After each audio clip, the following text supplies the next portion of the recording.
Welcome, welcome, welcome. Welcome to Leadershipisation, all things leadership. I want to run something past you, first of all, that maybe it's an idea that you need to get a little bit used to. It's a really funny thing, often we think that if everybody's agreed to something, we're good to go. And actually, if everyone has agreed to something and nothing has changed, then they didn't really agree. I'll let that land. They didn't really agree. Look, they might have understood, they might have nodded, they might have said the right thing during the meeting or during the conversation, but if the agreement doesn't change the behavior, then it's actually just a conversation. It's actually just a conversation. Now, I'm stressing this because it's really easy for leaders to get caught out with this. You leave the meeting and you go, oh, this is awesome. We are all on exactly the same page. A week later, same thing's happening. Same as expectations, same as standards, same vague ownership, same behavior that they agreed to change.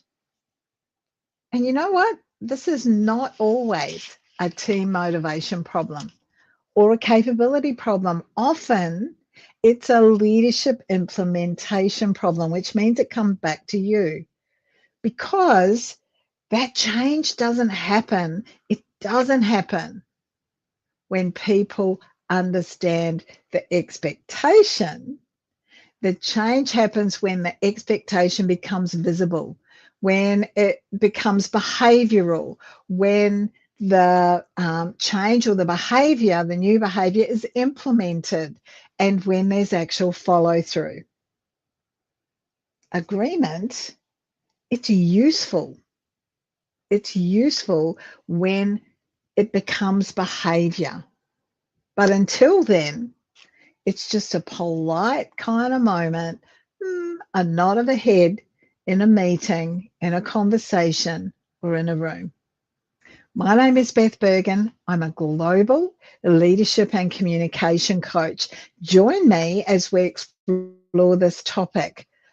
Before we talk about accountability, let's start by looking at some of those common leadership mistakes. Now, the first one is this. Agreement is not the same as commitment. Agreement is not the same as commitment. Socially, it's much easier to agree. It's much easier to say yes than it is to say no. So people disagree. Nodding in a meeting, nodding does not mean that people have taken that idea or that change on board. They're just nodding. And people, we're all more comfortable choosing that social compliance. We're all more comfortable not asking questions. And there's a lot of reasons why we might ask questions and why we might not ask questions. Most of us are more comfortable with no kind of resistance. We don't want to honestly say, hey, give me some more information about this, or here's a concern I have. And what happens is that when the room is quiet, when there aren't any questions, when there's none of this pushback, the leader often reads that as agreement, and so they stop. And this might be way too early, because if the agreement does not change behavior, it was never, ever a commitment. The real test of whether it became a commitment is actually what happens after the meeting. Do people go away and start to implement that change? Do they go and have a meeting after the meeting and complain about what you've had to say or raise all their queries? do you not do anything to actually follow up? So the real test is actually what happens after the meeting. Now, our second point today is this. Verbal alignment can feel like progress. However, it isn't actually enough. You probably thought the meeting went really smoothly. Maybe you've got some false confidence coming out of it. Yeah, the team were really behind me there. And that's awesome. Maybe it's easy to mistake no questions or no pushback for that alignment. Oh, they're all on board with me. What can you do as a leader to support this? It's really about making sure that your implementation has some specifics. It's things like who's responsible for doing it? What is it that they need to be doing? By when? And how will we know that it's actually occurred? So that's the kind of specifics that implementation actually needs. Now, if you have no clear steps, if you have nothing that people can wrap their agreement around, then they're gone. They're not going to do what you've asked them to do, especially under pressure. When it is vague ownership, there's not going to be any change in behavior. Now, from a leadership perspective, a great conversation, like you saying to one of your colleagues, that was a fantastic conversation. Yeah, the team's onto it. A great conversation is not the full outcome. You might be feeling really proud about that. Changed behavior is the outcome that you're looking for. Yeah. So it's feel good. I love it if I think I've had a great conversation with a team. But it's changed behavior is the outcome that you're looking for. So our third one here. You cannot hold people to a behavior that you're not able to name. Now, this is something that I have a conversation with my coaching clients on a regular basis. Like, this is a really big one, so I want you to listen up to this one. Like when we talk about, we're having this difficult conversation, we want some change in our team, we want some change in our board or in our, whatever the meeting might be. So it might be an executive level meeting. What do we want? We want more accountability. That's not a behavior. We want better communication. Not a behavior. We want more ownership. We want everybody to take more ownership. Again, that's not a behavior. So part of your challenge as a leader is to translate those concepts, the concept of more accountability, better communication, more ownership, etc., to translate those concepts into visible actions. And this is often where we fail as a leader, because we think everybody knows what we mean. And unfortunately, people can't meet. They just cannot meet a vague standard or one that they've interpreted completely differently. So when I say accountability, it means something quite different to me potentially than it does to you and to every one of your team members. When I say better communication, same thing. More ownership, same thing. So let's look at some examples here. These are the kinds of things that we need to look at. It's asking a question like, what does accountability look like by Friday? And ask these questions before the conversation is over. What will people stop doing? What will people start doing? And then what will be different next week? Now, the important thing here is that you cannot hold people accountable to a concept. You can only hold them accountable to a behavior, and you must provide clarity around what that is. The fourth point for us to look at today is this. The real standard is revealed by what happens after the agreement. Now, we all agree. Everybody's sitting there, they're nodding, but nothing happens. Nothing changes. And what your team actually learns is that the agreement, the head nodding, that didn't matter. It didn't matter at all. What is the real message that we send? The real message is what we tolerate. That's the real message.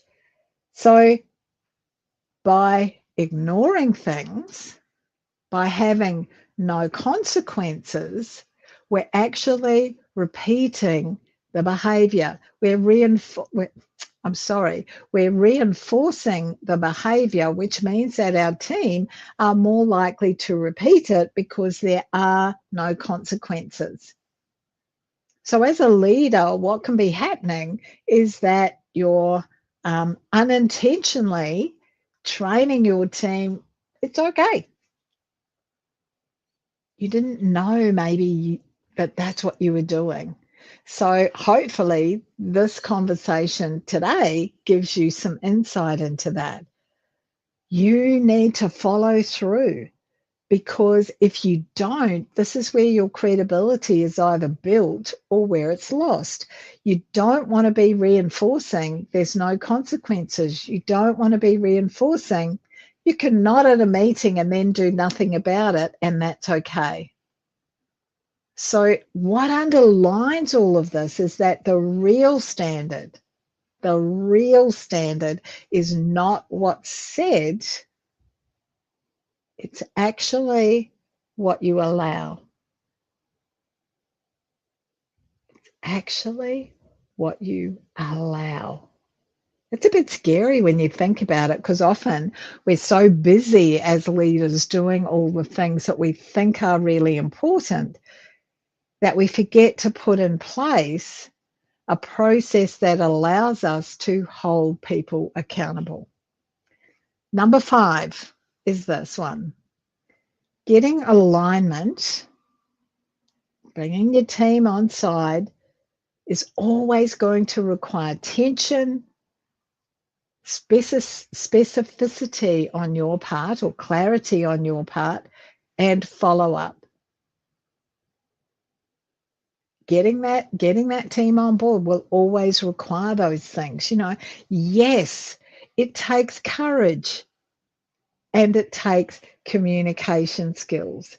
So what you need to be doing is thinking about slowing the room down, not having the room rush to nodding, but actually slowing it down.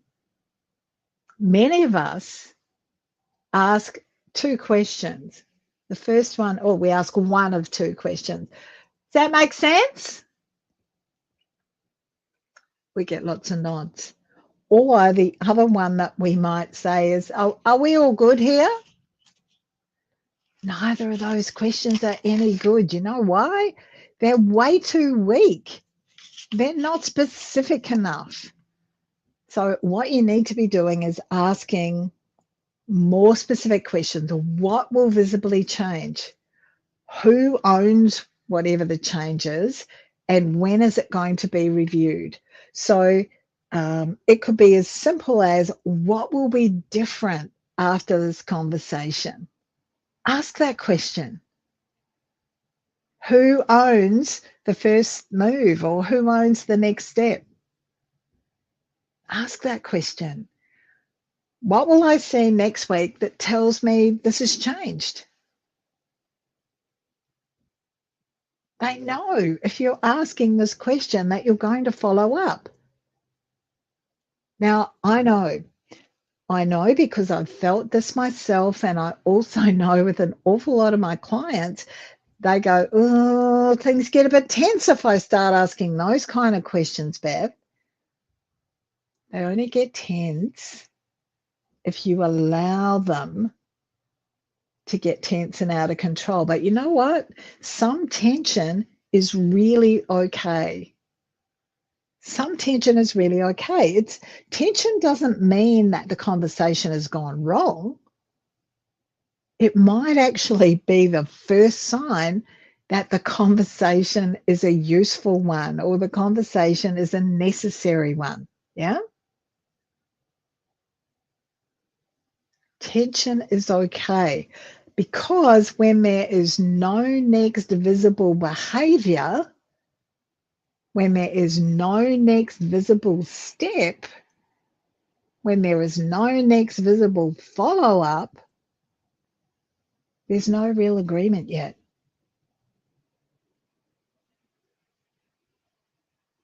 It's hard. I understand that. But it's also really important that you're specific with your team because you want them to be doing the things that you're asking them to do. Now, a lot of people say to me, oh, what if I don't have a team, Beth? Every single thing that we're covering here today is important for you in any communication that you have in your life, whether it be at work or at home. It's particularly important in a work environment that you improve your communication skills so that you are not missing out on opportunities because you're a poor communicator. That's what's really important. So let's give you a practical leadership intelligence tool here. As I've said before, I have to come up with interesting names for these. And this one is called a behavioral agreement checklist. We could call it a checklist, couldn't we? Not just a check. So at the end of the meeting or the conversation, you need to agree with whoever you're talking with, whether it's one person or whether it's a number of people. You need to agree what needs to change. And this is the first step that you need to do is you need to ask what will be visibly different by this time next week. So ask that question. Then what you will do is break that down even further by clarifying. And we're going to clarify it into 3 key areas. The first one is the behavior. The second one is the owner. The third one is the follow-up. So it's not just, oh, what will have changed, and someone offers you something that they think is going to get you nodding your head. It's actually you making sure that you're breaking it down and getting the specifics. So what exactly is going to change about the behavior? The second one is who is responsible? Who is the owner? Who is responsible for the next step? Now, there might be more than one step, so more than one owner. And the third one is the follow-up. When will we check whether it happened? When will we check whether it happened? So, saying, oh, it's great that we all agree that communication needs to improve. No, that's too generic. That's too head noddy. It needs to be something much more like, oh, look, by next Friday, project updates will be sent by 3 p.m. on Thursday, every single Thursday. We want the risks flagged before the deadlines are missed, and we'll review this at the next week's meeting. Our goal is that the agreement becomes behavioral, and the check, asking quite clearly what will be visibly different by this time next week, and then clarifying it down into the specifics of the behavior, the owner, and the follow-up will give you that ability to sum up at the end of the meeting with a statement like the one I just gave you. By next Friday, project updates from all of you will be sent by 3 p.m. every Thursday. Risks will be flagged before the deadlines are missed. And we're going to review this at next week's meeting. Great summary, really clear, because we want our agreement to become behavioural. Okay. Let's move on now to our reflection question. Now, this is all about getting you to think and be honest with yourself about where you might be. So, as I've said many times before, ask the question, right? Make some notes, go away, come back and ask, and what else? So here is our reflection question. Where am I accepting agreement because it feels easier than requiring behavioural change? Now that's kind of a polite way of saying, oh, where am I just letting people slack off? Where am I not fulfilling my leadership requirements or my leadership duties because it just is easier not to say anything or do anything? Yeah. Where am I accepting agreement? Where could I be more upfront about and requesting specific changes? Now, I've given you that tool, and it's a great one that will get you started on changing things. So let's have a look at our takeaways, our key takeaways today. The first one is agreement is not accountability until the behaviour changes. The second one is you can't hold people accountable to vague ideas.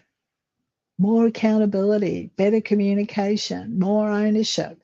You need to name the behaviour, and you must be prepared to name the standard that you're setting, because that real standard is revealed by what happens after the meeting. And as we discovered, sometimes it's us not following up that changes the culture, and we teach our teams that it's okay, you don't have to do anything. You see, if everyone keeps agreeing and nothing changes, it's actually a signal. Maybe the conversation's too vague. Maybe the behaviour was unnamed. Maybe the follow-up was weak or no follow-up happened at all. Maybe discomfort was avoided by the leader. But you as the leader need to be very honest, because it's easy to blame the team. It's easy to go, oh, like they're terrible. Like they all sat there and they agreed and they haven't done anything. Leadership maturity, and that's part of your leadership intelligence, which, as you know, is the framework of all that I do. Leadership maturity should open the door to a better question than that. Not just blaming the team, but the question is, did I create agreement or did I create the conditions for change? We think that agreement is enough, but if what you're seeing is repeated conversations, repeated patterns, and you're experiencing a repeated frustration in your team or in yourself, use the QR code to book a conversation with me, or use the link that we'll put in the platform that you're watching this on.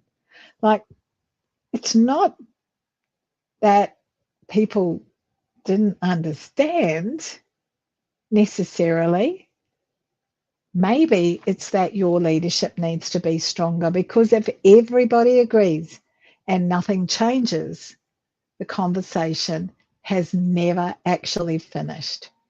So, thank you so much for being here today. If you've got questions or comments, pop them here on the platform that you're watching this on. If you're watching a replay, #replay would be awesome. Thank you, Nisa, for joining us today. Great to have you here. Remember, the podcast has launched, so you can see that on Spotify, on Apple, on YouTube, and various other platforms. Great to have you here. I look forward to seeing you here next week. Bye now.